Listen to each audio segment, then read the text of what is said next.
περίπτωση. Πάμε να δούμε, να συνεχίσουμε τη συζήτηση με τον κύριο Ηλία Περτζινίδη, τον νέο πρόεδρο του ΤΕΕ. Πρόεδρε, σίδερο κέφαλος. Να είστε καλά, ευχαριστώ. Καλή επιτυχία στο έργο σας. Πολύ, ευχαριστώ. Λοιπόν, ήρθε η κυβέρνηση εδώ. Εσείς βέβαια τους είχατε δει και πριν στην σύσκεψη των φορέων. Είδατε τον Πρωθυπουργό. Τι του είπατε, τι του ζητήσατε?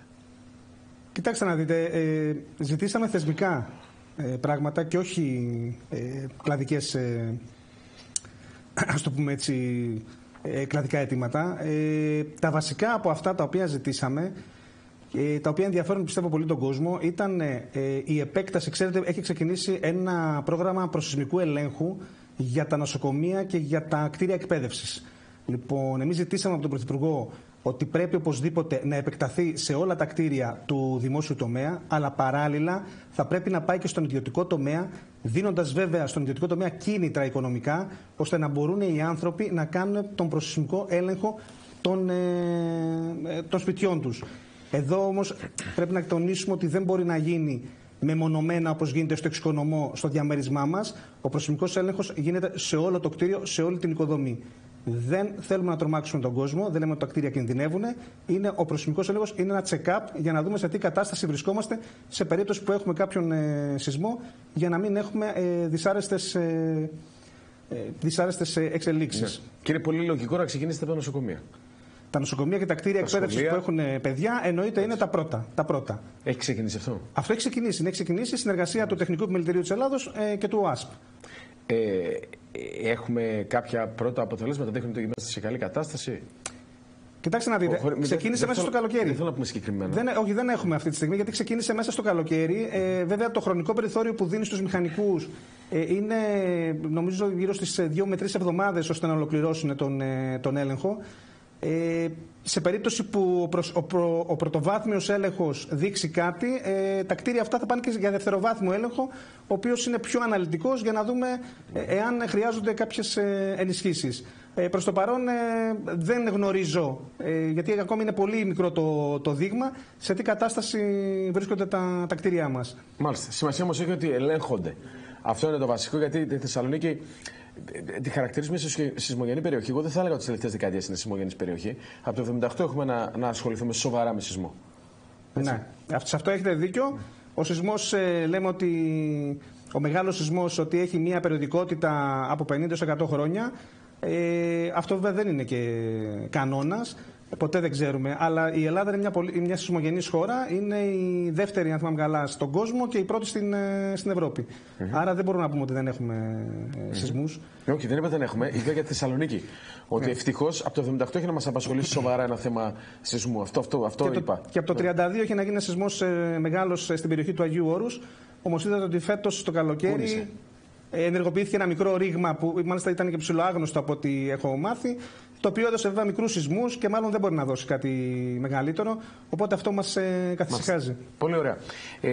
Αυτό είναι το βασικό. Άρα η πρόληψη μόνο καλό μπορεί να κάνει. Κάποια στιγμή που αυτή τη στιγμή κάνουμε το check-up, όπως λέτε, στις υποδομές μας, νομίζω ότι αυτό είναι το σημαντικό. Άρα περιμένουμε τα αποτελέσματα. Δημιουργείται και ένα ψηφιακό χαρτί.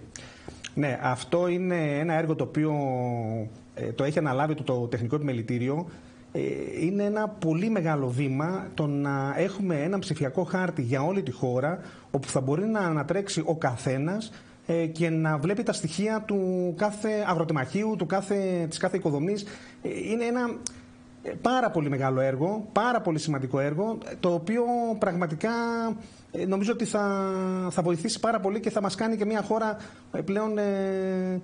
Θα είμαστε μπροστά από πολλές ευρωπαϊκές χώρες, οι οποίες ακόμη δεν έχουν προχωρήσει σε αυτό το στάδιο. Ήταν μια κίνηση του Προέδρου του Τεχνικού Επιμελητηρίου, του Γιώργου Στασινού, το κυνήγησε, το πάλεψε και έχει ξεκινήσει και πάει πάρα πολύ καλά. Τι θα κερδίσουμε, δηλαδή, τι θα βλέπουμε σε αυτό το ψηφιακό χάρτη? Γιατί τώρα μου μοιάζει λίγο χρηματολόγιο αυτό το οποίο λέτε. Είναι άμεση πληροφορία όμως. Είναι μια άμεση ηλεκτρονική πληροφορία. Λοιπόν, θα μπορείτε να δείτε σε μια έκταση η οποία σας ενδιαφέρει ή είναι ακόμη και δική σας, θα μπορείτε να δείτε όλα τα στοιχεία τα οποία χαρακτηρίζουν τη συγκεκριμένη έκταση. Ο Δήμος Θεσσαλονίκης το έχει κάνει εδώ και χρόνια. Υπάρχει μέσα στο πολυδομικό συγκρότημα της Θεσσαλονίκης ένας ψηφιακός χάρτης, στον οποίο, εάν πας σε κάθε οικοδομικό τετράγωνο, βλέπεις πώς να σου βγάλει τους όρους δόμησης. Λοιπόν, αυτό έχει γίνει εδώ και χρόνια στο Δήμο της Θεσσαλονίκης. Τώρα μιλάμε για όλη τη χώρα. Ακριβώς. Αυτό πότε υπολογίζεται να είναι έτοιμο? Εντάξει, ακόμη δουλεύετε, δεν μπορώ να πω. Δεν υπάρχει χρονοδιάγραμμα ακόμα. Ναι. Με σιγουριά, αλλά νομίζω ότι μέσα στο 25 πιστεύω ότι θα μπορέσουμε να το ολοκληρώσουμε. Αν ολοκληρωθεί κιόλας. Ναι, πιστεύω ότι θα έχει προχωρήσει πάρα πολύ σαν τέτοιο. Μάλιστα. Τώρα πάμε λίγο, γιατί ήρθε και στα θέματα του εξοικονομώ. Ήταν εδώ και η ηγεσία του Υπουργείου, του αρμόδιου Υπουργείου. Μιλά για νέα εξοικονομώ. Είμαστε έτοιμοι, έχουμε τη δυνατότητα να λειτουργήσουμε νέα εξοικονομώ όταν προσπαθούμε τα 2-3 που έχουν γίνει την τελευταία δεκαετία να τα τελειώσουμε και να πληρωθεί ο κόσμος? Μισό λεπτό, γιατί τα 2-3 που είχαν ξεκινήσει πριν από μερικά χρόνια, εμείς σαν μηχανικοί τα έχουμε τελειώσει. Ναι, απλώς δεν έχουμε πληρωθεί. Λοιπόν, αυτό είναι το. Ακριβώς εκεί στοχεύω. Αυτό ακριβώς. Τα έργα έχουν γίνει. Ολοκλήρωση είναι όταν πληρωθεί κάποιος. Ακριβώς. Δεν θα κάνεις εσύ τη δουλειά σας. Λοιπόν, νομίζω ότι νέα εξοικονομώ μπορούμε να κάνουμε. Απλώς θα πρέπει να κλείσουν οικονομικά τα παλαιότερα. Ναι. Μιλήσαμε με την υφυπουργό, την κυρία Σδούκου, η οποία μας υποσχέθηκε ότι θα το δει άμεσα. Υπάρχει μια δυσλειτουργία όσον αφορά τον έλεγχο των δικαιολογητικών τα οποία καταθέτουν οι μηχανικοί, τα οποία σε πολλές περιπτώσεις μας λένε ότι δεν είναι σωστά. Συνάδελφοι γκρινιάζουν ότι τους ζητάνε τα ίδια και τα ίδια 2 και 3 φορές. Αυτό το πράγμα πρέπει να σταματήσει. Εγώ αυτό που είπα στην Υφυπουργό είναι, σε περίπτωση που βλέπετε αιτήσεις οι οποίες δεν είναι σωστές και έχουν ελλείψεις, μην πληρώσετε αυτές τις αιτήσεις, αλλά να πληρωθούν όλοι οι υπόλοιποι. Δεν μπορούν να τιμωρούνται κάποιοι για κάποιους ανθρώπους οι οποίοι ίσως δεν έχουν κάνει σωστά τη δουλειά τους. Αλλά από εκεί και πέρα, επειδή πήγαμε στην εξοικονόμηση ενέργειας, εγώ θα ήθελα να πω κάτι ακόμη που ζητήσαμε από τον Πρωθυπουργό.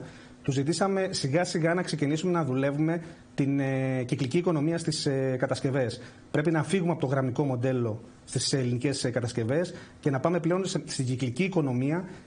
Το οποίο τι σημαίνει? Σημαίνει ότι πρέπει να ψάχνουμε το υλικό το οποίο θα χρησιμοποιήσουμε από την αρχή του, από την πρώτη του ύλη, από πού προήλθε αυτή η πρώτη ύλη, πώς παράχθηκε αυτό το υλικό, όλη την ενέργεια που καταναλώθηκε, τι χρειάστηκε για να γίνει αυτό το υλικό, τη χρήση του υλικού και στη συνέχεια το τι θα γίνει αυτό το υλικό όταν πλέον θα έχει σε εισαγωγικά πεθάνει μετά από έναν κύκλο ζωής. Όλο αυτό λοιπόν μας δημιουργεί έναν κύκλο, γι' αυτό το λέμε κυκλική οικονομία, λοιπόν, τον οποίο πρέπει σιγά σιγά να τον βάλουμε στις ελληνικές κατασκευές για να βλέπουμε ακριβώς ποια είναι τα φιλικά υλικά προς το περιβάλλον, γιατί πολλές φορές βαφτίζουμε οικολογικά υλικά τα οποία πιστέψαμε πολλές φορές δεν είναι. Και είναι πάρα πολύ σημαντικό, γιατί μιλάμε για αυτή την εποχή και με τη μέσα της κυκλικής οικονομίας εξοικονομούμε και πάρα πολλούς πόρους και πάρα πολλή ενέργεια. Ακριβώς. Και, ναι, μιλάμε τώρα για ανανεώσιμες πηγές ενέργειας, για φωτοβολταϊκά, για ανεμογεννήτριες. Όλα αυτά αποθηκεύουν ενέργεια σε μπαταρίες. Όλες αυτές οι μπαταρίες λοιπόν, όταν ο κύκλος ζωής τους τελειώσει, πού θα πάνε, τι θα γίνουν? Αυτά είναι απαντήσεις οι οποίες πρέπει να δοθούν κάποια στιγμή και νομίζω ότι πρέπει να το ψάξουμε, και το επιστημονικό δυναμικό των μηχανικών στην Ελλάδα είναι πάρα πολύ ψηλό και νομίζω ότι μπορούμε να το πετύχουμε. Και τα φωτοβολταϊκά δεν είναι μόνο μπαταρίες. Τα ίδια, τα πανέλα. Ναι. Και οι ανεμογεννήτριες κάποια στιγμή θα πρέπει να απομακρυνθούν, θα πρέπει να αποσυρθούν. Όλα αυτά τι θα γίνουν? Αυτά είναι καλό να ανακυκλώνονται και να έχουμε νέα υλικά ως πρώτη ύλη. Τώρα, εγώ θέλω να γυρίσω λίγο στο εξοικονομώ. Ναι. Γιατί βλέπω ότι ο κόσμος στα διάφορα εξοικονομώ που βγαίνουν έχει ενδιαφέρον. Τρέχει, τα αγκαλιάζει, το ξέρετε καλύτερα από μένα, γιατί είναι το αντικείμενο της δουλειάς σας. Και έχει τη διάθεση να το κάνει. Αλλά όταν ακούμε για χρόνια ολόκληρα, 3, 4, 5 χρόνια, είναι απλήρωτη. Τον έρχεται εδώ η κυρία Σδούκου και η χή υπουργός. Δεν μιλάμε μόνο για το πρόσωπο της κυρίας Σδούκου. Και σου λέει παράλληλα 4 συν 1 εξοικονομώ. Νομίζω ότι είναι λίγο προκλητικό να ακούγεται έτσι και τα επιμελητήρια, εκπρόσωποι των επιμελητήριων. Αυτό είπατε από ό,τι άκουσα στην κυρία Σδούκου. Λύστε το θέμα της ρευστότητας και τα προγράμματα είναι εύκολο να τα υλοποιήσουμε. Ακριβώς αυτό είναι. Λοιπόν, εμείς αυτό που ζητάμε είναι άμεσα να πληρωθούν τα προηγούμενα εξοικονομώ. Μας είπε ότι υπάρχουν κάποια προβληματάκια. Είπαμε ότι είμαστε στη διάθεση του Υπουργείου να κατέβουμε, να βοηθήσουμε για να επιληθούν και να προχωρήσουν οι πληρωμές άμεσα, ώστε να μπορέσουμε να πούμε σε νέα προγράμματα. Ακριβώς. Τώρα, να έρθουμε λίγο πιο τοπικά. Πάμε λίγο Θεσσαλονίκη. Γιατί η άποψη του ΤΕΕ, και θα το ζήσετε και στη δική σας θητεία και από εμάς τους δημοσιογράφους, σας ρωτάμε συνεχώς, είναι να δούμε λίγο τα δικά μας θέματα, καθώς έχουμε το flyover σε εξέλιξη, παραδίδεται το μετρό, προσπαθούμε να ανοίξουμε καινούριους φακέλους, είτε με το δυτικό προαστιακό είτε την ανάπτυξη του οργανισμού λιμένος, έργα τα οποία πάνε πάρα πολύ αργά, πλην του flyover, το οποίο από την εμπειρία που έχω, εμπειρικά το λέω, φαίνεται ότι πηγαίνει αρκετά γρήγορα η πορεία των εργασιών. Ναι. Δεν ξέρω αν συμφωνείτε. Συμφωνώ, και η διαφορά του flyover είναι ότι είναι ΣΔΙΤ. Λοιπόν, σωστό. Οπότε ο εργολάβος θέλει άμεσα να τελειώσει το έργο για να ξεκινήσει να πληρώνεται. Λοιπόν, γιατί μέχρι στιγμής μόνο πληρώνει. Νομίζω ότι για πάρα πολλές καθυστερήσεις των μεγάλων έργων στη Θεσσαλονίκη έχουμε τεράστια ευθύνη σαν πόλη. Ισχύει. Στο μετρό της Θεσσαλονίκης οι καθυστερήσεις προήλθαν 99% από εμάς και 1% μπορώ να πω από το κεντρικό κράτος, από την Αθήνα. Λοιπόν, πρέπει να συνειδητοποιήσουμε σαν πόλη ότι όταν ξεκινάμε να κατασκευάσουμε ένα μεγάλο έργο θα υπάρχει και ταλαιπωρία, θα υπάρχει και αλλαγές θα έχουμε στην όψη σε αυτά που βλέπουμε. Μου κάνει τρομερή εντύπωση και πρέπει να κάνει σε όλο τον κόσμο ότι η Αθήνα έφτασε το μετρό της κάτω από την Ακρόπολη και εμείς για χρόνια είχαμε σταματημένο το μετρό και συζητούσαμε για τη Βενιζέλου. Λοιπόν, δεν μπορεί να έχει φτάσει το μετρό της Αθήνας κάτω από το σημαντικότερο μνημείο του ελληνικού πολιτισμού, λοιπόν, και εμείς να μην μπορούμε να περάσουμε το σταθμό της Βενιζέλου. Όλοι για τα αρχαία της Βενιζέλου, για αρχαία τα οποία δεν τα είχαν δει. Εμείς σαν ΤΕ είχαμε πάει και είχα δει. Πραγματικά ήταν ένα εκπληκτικό, και είναι ένα εκπληκτικό έβριμα. Αλλά σκεφτείτε ότι όλοι οι πόλοι για αρχαία που δεν τα είχαν δει είχαν άποψη. Και δεν είχαν βέβαια άποψη για άλλα μνημεία της Θεσσαλονίκης, τα οποία περνάνε κάθε μέρα από μπροστά τους. Λοιπόν, και είναι σε πολύ κακή κατάσταση και με αυτά δεν ασχολούνται.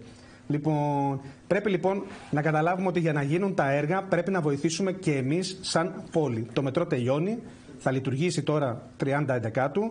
Το flyover κατασκευάζεται με γρήγορους ρυθμούς. Πρέπει όμως και εμείς να βάλουμε λίγο στην συνείδησή μας ότι δεν μπορούμε να ταλαιπωρούμε τους συνανθρώπους μας, δεν μπορούμε να σταματάμε όπου θέλουμε. Για μια εβδομάδα τώρα στην περίοδο της ΔΕΘ έφυγε η τροχιά από τη Βασιλής της Όλγας. Τώρα που κατέβαινα είχε παντού διπλοπαρκαρισμένα. Δεν φταίει το flyover άρα για την κίνηση. Έχουμε αυτή την κουλτούρα. Δεν είναι, εγώ το ίδιο ζω στην Αγίου Δημητρίου. Η Αγίου Δημητρίου είναι ένας πάρα πολύ πλατής δρόμος. Και όμως απομένει βία δεύτερη λωρίδα, και αυτή ποτέ ολόκληρη, για να περάσουν τα αυτοκίνητα. Από τα διπλοπαρκαρισμένα, από τις φορτοεκφορτώσεις. Είναι ένα πρόβλημα το οποίο με τις φορτοεκφορτώσεις δεν καταλαβαίνει γιατί δεν μπορεί να λυθεί. Γιατί δεν μπορεί να λυθεί. Σήμερα στη Μητροπόλεως, για να τη διασχίσουμε, γιατί έτυχε να πάρω το αμάξι στο κέντρο μετά από πολλά χρόνια, αγανάκτησα, πρόεδρε. Να έχει στη Μητροπόλεως μισή λωρίδα για να περάσουν ταξί, αυτοκίνητα, λεωφορεία. Στη Μητροπόλεως. Πολλές φορές αισθάνεσαι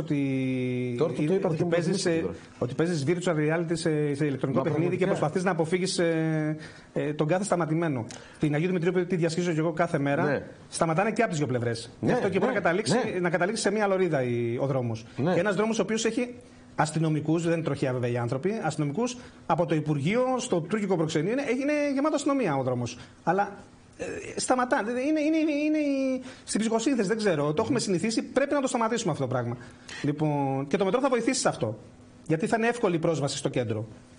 Για να ρωτήσω το εξής τώρα. Έχοντας το flyover που είμαστε στο 24, στην τελευταία φάση του 24, και μας λέει ο Υπουργός ότι το Μάιο του 27 θα είναι έτοιμο. Ας το αποδεχθούμε. Έχοντας το flyover, έχοντας το μετρό, θα υπάρξει ανακούφιση κατά την εκτίμησή σας? Δεν πρέπει να πάμε και σε άλλα έργα? Θα μου πεις, όλα μαζί δεν γίνονται, αλλά δεν πρέπει να το κοιτάμε λίγο πιο γρήγορα? Γιατί και στην Αθήνα, όπως πολύ ορθά είπατε, έχει φτάσει Πειραιά από τη μια πλευρά και στις βόρειες συνοικίες κοντεύει να φτάσει από την άλλη. Πολύ σωστά. Εντάξει. Έτσι, ναι, πολύ σωστά. Ναι. Εντάξει, το μετρό ξέρετε πολύ καλά ότι η επέκταση της Καλαμαριάς κατασκευάζεται. Ναι. Θα είναι έτοιμη νομίζω σε 2 χρόνια. Οπότε και εκεί θα έχει μια ανακούφιση. Και σε λιγότερο. Εντάξει, εγώ βάζω τα 2 χρόνια. Γιατί τα έργα του μετρό γενικά είναι δύσκολα έργα και πολλές φορές μπορεί να σου προκύψουν προβλήματα. Αλλά από εκεί και πέρα η επέκταση στα δυτικά είναι το μεγάλο στοίχημα για να σταματήσουν και οι άνθρωποι αυτοί να χρησιμοποιούν το αστικό για να κατέβουν στο κέντρο. Από τα ανατολικά, αν γίνει και η επέκταση της Καλαμαριάς, γενικά θα έχουμε μεγάλη βοήθεια στο κυκλοφοριακό. Σκεφτείτε ότι τα λεωφορεία πλέον, τα αστικά, δεν θα μπαίνουν στην πόλη, θα σταματάνε στους τερματικούς σταθμούς του μετρό, έτσι ώστε ο άνθρωπος ο οποίος είναι από την Πηλαία να κατέβει εκεί και να πάρει το μετρό για να κατέβει στο κέντρο. Αυτό λοιπόν με τη μείωση των αστικών λεωφορείων θα αποσυμφορήσει σε μεγάλο βαθμό την κίνηση στην πόλη. Το flyover είναι ένα άλλο έργο το οποίο γίνεται για να αποσυμφορηθεί ο περιφερειακός. Η περιφερειακή οδός δεν είναι να βοηθήσει τόσο την κίνηση μέσα στην πόλη. Δηλαδή αυτός που θα πάρει το flyover δεν θα διέσχιζε τη Θεσσαλονίκη από μέσα. Θα χρησιμοποιήσω τον υφιστάμενο. Ναι, αλλά τώρα θα φεύγει εξπρές, ας πούμε, από τη μια πλευρά της πόλης στην άλλη, τα ανατολικά και δυτικά. Ενώ άλλος θέλει να μπει και να βγει στους κάθετους άξονες, θα χρησιμοποιεί το κάτω μέρος. Το κάτω μέρος, το οποίο όμως θα έχει πολύ πιο μεγάλους κόμβους. Ναι. Γίνεται διαπλάτηση των κόμβων. Ναι. Όλα αυτά βοηθούν στην κίνηση. Δεν είναι κόμβοι, είναι αστείο αυτό που έχουμε σήμερα. Ναι, εντάξει, ναι, σκεφτείτε όμως ξεκίνησε με φανάρια, έτσι. Σωστό. Το έχουμε προλάβει με φανάρια τον Σωστό, το προλάβαμε. Ναι, ισχύει. Λοιπόν, ήταν παγκόσμια πρωτοτυπία, περιφερειακή οδός με φανάρια. Και στη δυτική πλευρά. Και στη δυτική πλευρά, ναι. Πλευρά, που κάναμε 9 χρόνια για να φτιάξουμε 4 κόμβους. Ακριβώς. 9 χρόνια κάναμε. Ακριβώς. Θα πες πέσαμε πάνω στην κρίση, δεν έχει σημασία. Μην το ξεκινάς, αν είναι έτσι. 9 χρόνια ταλαιπώρηση με εργοτάξια. Ωραία. Πρόεδρε, εγώ θέλω να ευχηθώ καλή επιτυχία. Να είστε καλά, ευχαριστώ πολύ. Και όπως με κάθε πρόεδρε, έτσι και με εσάς, είμαστε εδώ για να δίνουμε χρήσιμες συμβουλές στον κόσμο μέσω της ειδικότητάς σας. Πάντα στη διάθεσή σας. Να είστε καλά, πρόεδρε, καλή επιτυχία.